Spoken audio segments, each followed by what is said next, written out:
semua, apa kabar? Semoga kalian dalam keadaan yang baik-baik saja. Seperti kata orang-orang di luar sana, tak kenal maka tak sayang. Maka perkenalkan anggota kelompok kami, yaitu Adinda Aulia, Adinda Rahma, Mayang Gadis, Nadia Sabila, Najrin Salsabila, Raineke Aulia, dan Syefila Nisa. Pada kesempatan kali ini, izinkan kelompok kami untuk membahas mengenai permasalahan ekonomi pada masa demokrasi terpimpin terhadap perkembangan politiknya. Sebelum masuk ke materi yang lebih kompleks, mari mengawali dengan dasar-dasar kondisi ekonomi pada masa awal demokrasi terpimpin. Nah, kondisi ekonomi pada masa awal demokrasi terpimpin ini sangat terpuruk. Hal ini diakibatkan oleh pemberontakan-pemberontakan yang terjadi, teman-teman. Untuk mengatasi keadaan ekonomi pada masa ini, sistem ekonomi berjalan dengan sistem komando, di mana alat-alat produksi dan distribusi yang vital harus dimiliki dan dikuasai negara atau minimal di bawah pengawasan negara. Setelah mempelajari dasar kondisi ekonomi pada masa itu, maka kita lanjut ke kondisi ekonomi yang lebih kompleks yuk teman-teman. Kelompok kami sudah membagi kondisi yang lebih kompleks menjadi 4 bagian, yaitu yang pertama, pembentukan Dewan Perancang Nasional atau Depernas dan Badan Perancangan Pembangunan Nasional atau Bappenas. Pembentukan Dewan Perancang Nasional atau Depernas pada 15 Agustus 1959 yang dipimpin oleh Muhammad Yamin menyusun program kerjanya berupa pola pembangunan nasional yang disebut sebagai pola pembangunan semesta berencana. Hal ini dilakukan dengan mempertimbangkan faktor pembiayaan dan waktu pelaksanaan pembangunan. Pada tahun 1963 juga dibentuk Badan Perancangan Pembangunan Nasional atau Bappenas yang dipimpin oleh Presiden Soekarno sebagai pengganti Depernas. Tugas Bappenas sendiri adalah menyusun rencana pembangunan jangka panjang maupun pendek. Kemudian, kondisi ekonomi yang lebih kompleks kedua yaitu penurunan nilai uang. Untuk membendung inflasi dan mengurangi jumlah uang yang beredar di masyarakat, pada tanggal 25 Agustus 1950, pemerintah mengumumkan penurunan nilai uang. Kemudian, kondisi yang ketiga yaitu melaksanakan deklarasi ekonomi atau DEKON. Pada tanggal 28 Maret 1963 dikeluarkan landasan baru bagi perbaikan ekonomi secara menyeluruh, yaitu Deklarasi Ekonomi atau DEKON.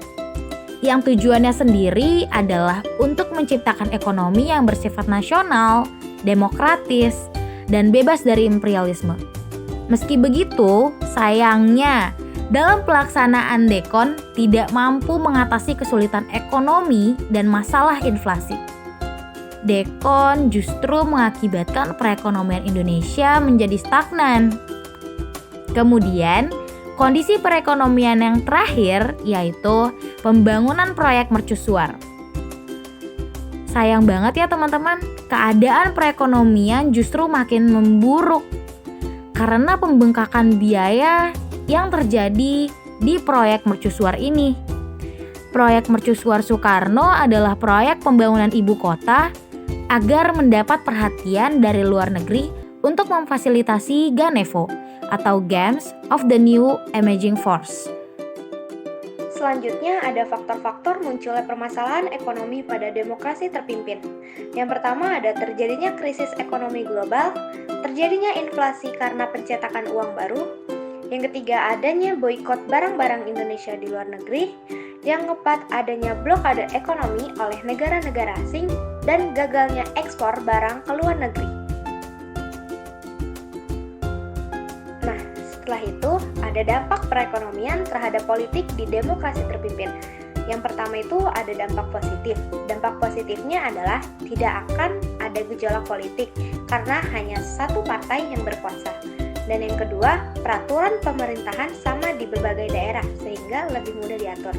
Untuk dampak negatifnya, Presiden cenderung berkuasa mutlak sebagai kepala negara sekaligus kepala pemerintah. Yang kedua, pengusaha cenderung otoriter karena tidak kontrol dari oposisi.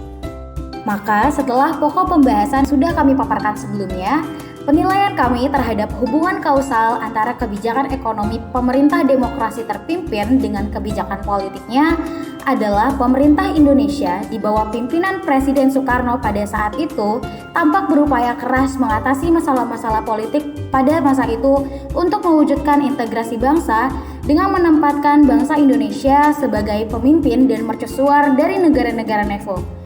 Namun kenyataannya, pada perkembangan selanjutnya masalah politik yang dihadapi oleh pemerintahan Soekarno, yaitu upaya penumpasan pemberontakan DITII dan PRRI atau Persemesta, perjuangan pembebasan Irian Barat, konfrontasi terhadap Malaysia, dan pembangunan proyek-proyek mercusuar seperti Asian Games, Ganevo, Monumen Nasional, Konevo, dan lain-lain menyebabkan terserapnya sebagian besar dana belanja negara untuk bidang tersebut. Setelah mempelajari materi yang tadi kami sampaikan, kira-kira kesimpulan apa sih yang bisa kami ambil? Dalam bidang ekonomi, Presiden Soekarno mempraktikkan sistem ekonomi terpimpin. Presiden secara langsung terjun dan mengatur perekonomian. Presiden Soekarno menempuh beberapa langkah, salah satunya adalah melaksanakan perkembangan nasional yang diperlukan modal dan tenaga ahli melalui deklarasi ekonomi atau yang biasa kita kenal dengan DEKON. DEKON dibentuk pada tanggal 28 Maret 1953 yang bertujuan untuk memperbaiki ekonomi Indonesia secara menyeluruh. Namun sayangnya pada pelaksanaan DEKON tidak mengatasi kemerosotan ekonomi, bahkan malah memberatkan rakyat. Kalau begitu, semoga ilmu dan informasi yang kami sampaikan tadi dapat bermanfaat untuk teman-teman semua. Sampai ketemu lagi.